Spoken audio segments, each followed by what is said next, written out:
उसके 3 दिन बाद हमको पकड़ा गया।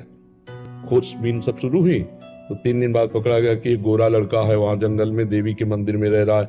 तो पहले बड़े भाई आए तो उनको तो कठोर शब्दों से कह के, बहुत विवेक प्रवीण था, बचपन में भी बहुत विवेक प्रवीण था, मतलब प्रवीण ना होता तो संसार की यात्रा काटते हुए भगवान ऐसे कैसे लाते। तो जब पिताजी आए तब हम मिल गए, क्योंकि वो एक कठोर स्वभाव के और बहुत धर्मात्मा पुरुष थे। उनकी हम आंखों में कभी आंसू नहीं देखा। बहुत ही दृढ़, सर्दी गर्मी भूख प्यास सब बर्दाश्त करके संतों की सेवा करना, गरज से एकदम किसान आदमी ऐसे। तो जब वो आए तो हमारे मन में आया कि मारेंगे अगर हम आंख खोलेंगे, बात करेंगे तो उत्तर हमारा मानेंगे नहीं है, और इनकी हम अवहेलना कर नहीं सकते।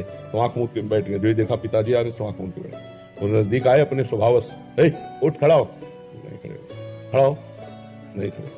तीसरी बार का आप खड़ा हो जा, तो हमें लगा डंडा पड़ेगा चौथी बार तो खड़े हो गए, बच्चे ही थे, खड़े हो गए। तो चाचा जी वगैरह उनको बड़े भैया कहते थे, तो हम भी पिताजी नहीं कहते थे, हम भी बड़े भैया कहते थे। तो उनका बड़े भैया आपसे एक प्रार्थना करें। उनका बताओ, उनका ये जिंदगी भगवान के नाम है, आप चाहे काट डालो ना घर जाएंगे ना आपकी बात मानेंगे। तो हम उनकी कृपा की बात बता रहे। एकदम चैप्टर बदल गया, जैसे भगवान की कृपा ना, तो उनका सच्ची, हमका आपसे सच्ची बात कह रहे।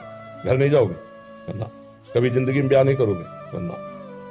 पूरे खड़े हो जाओ, खड़े हो जाओ, ऐसे छाती से लगाओ, कहा राम राम राम, 3 बार ऐसे छाती से राम राम राम ऐसे कहा।